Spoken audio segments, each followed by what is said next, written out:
नमस्कार. आपणा सर्वांचं माझ्या YouTube प्लॅटफॉर्मवरती सहर्ष स्वागत आहे. तर एकंदरीत पाहायला गेलं, आज आपण सीताफळाचं बहार व्यवस्थापन, अगदी छाटणीपासून ते शेवटच्या कटिंग स्टेजपर्यंत कोणकोणत्या गोष्टी सीताफळाच्या बहार व्यवस्थापनामध्ये केल्या जातात. तर एकंदरीत सर्व गोष्टींची माहिती आपण या व्हिडिओमध्ये बघणार आहे. त्यामुळे हा व्हिडिओ शेवटपर्यंत पहा. तसं पाहायला गेलं सीताफळामध्ये बहार व्यवस्थापन करत असताना मोस्टली जून-जुलैचा बहार आपण पकडत असतो आणि जून-जुलैचा बहार पकडल्यामुळे साधारण आपली जी सीताफळ आहेत, ते ऑक्टोबर-नोव्हेंबर महिन्यामध्ये आपल्याला मार्केटमध्ये येत असतात. पण काही-काही शेतकरी आगाप बहार सुद्धा व्यवस्थापन करत असतात. आगाप बहार व्यवस्थापन करत असताना साधारण जानेवारी-फेब्रुवारी मधली कटिंग घेऊन फेब्रुवारीचं बहार व्यवस्थापन करून एवढ्या लवकर मार्केटमध्ये साधारण जुलै, ऑगस्ट, सप्टेंबरमध्ये जेवढ्या लवकर आपल्याला सीताफळ मार्केटमध्ये आणता येतील, त्याचा प्रयत्न ते करत असतात आणि चांगला बाजारभाव भेटत असतो.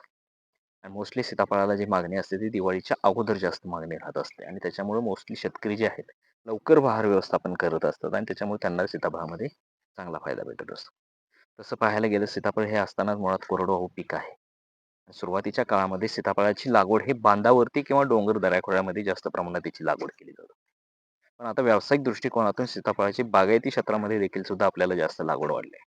आणि सीताफळामध्ये पाहायला गेलं तर त्याच्यामध्ये मोस्टली बाळानगर व्हरायटी असेल, फुले पुरंदर व्हरायटी असेल किंवा आपली गोल्डन व्हरायटी असेल. अशा बऱ्याचशा व्हरायटी ज्या आहेत की ज्या आपल्या भागामध्ये त्याची लागवड केली जाते. आणि एकंदरीत सीताफळाचं बहार व्यवस्थापन करत असताना त्याच्यामधली सगळ्यात महत्त्वाची जी पहिली गोष्ट आहे ती छाटणी व्यवस्थापन. जसं पाहायला गेलं सीताफळाची जी छाटणी असते, आगाप बहार व्यवस्थापन आणि जो आपला नैसर्गिक बहार आहे, त्याचे व्यवस्थापन करत असताना कोणकोणत्या महिन्यामध्ये त्याची छाटणी केली पाहिजे. आगाप बहार व्यवस्थापन करत असताना जानेवारीमध्ये त्याची छाटणी केली जात असते. आणि साधारण जो नैसर्गिक बहार आहे, जून-जुलै मधला बहार, तर त्या बहाराचं व्यवस्थापन करत असताना एप्रिल एंडिंग किंवा मे महिन्यामध्ये आपण त्याची छाटणी घेत असतो. आणि छाटणी करत असताना सीताफळाची शक्यतो पेन पेन्सिल साइज काडी ठेवायची, जी काडी चांगली स्ट्रॉंग आहे आणि साधारण 4 डोळ्यावरती त्याची छाटणी व्यवस्थापन करणं गरजेचं असतं.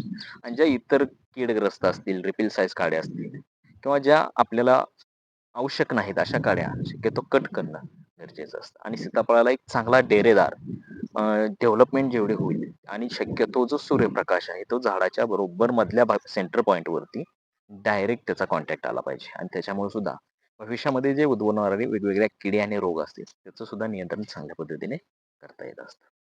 तसं पाहायला गेलं, सीताफळाचं छाटणी व्यवस्थापन नंतर जो महत्त्वाचा भाग असतो तो खत व्यवस्थापन. आता सीताफळामध्ये खताचं व्यवस्थापन करत असताना साधारण प्रत्येक झाडाला शेणखत देत असताना प्रत्येक झाडाला 1 क्रेट शेणखत गरजेचं असतं.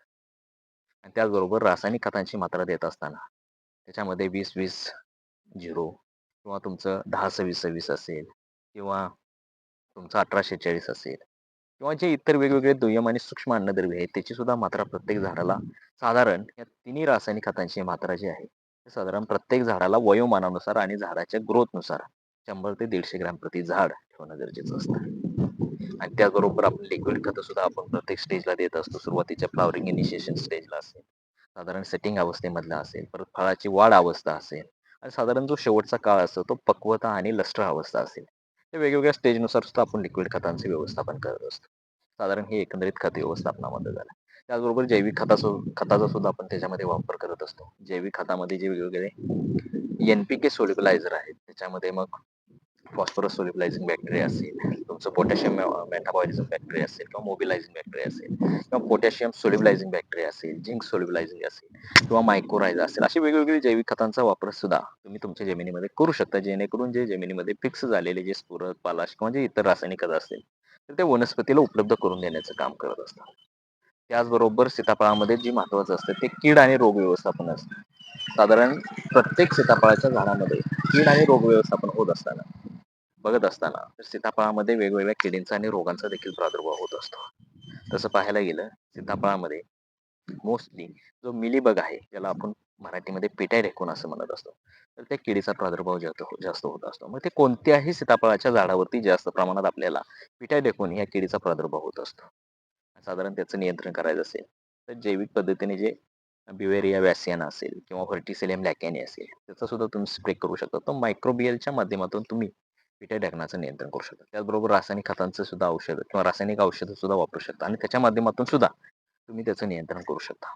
त्याचबरोबर फळ साधारण आपल्याला काळे किंवा टणक दगडासारखी झालेली दिसून येत असतात. तर ते मुळातच अँथ्रॅकनोज किंवा कोलॅटोट्रिकम ग्लुईस्पोराइड्स या बुरशीमुळे होत असतं आणि साधारण ते फळ खूप कठीण असतं.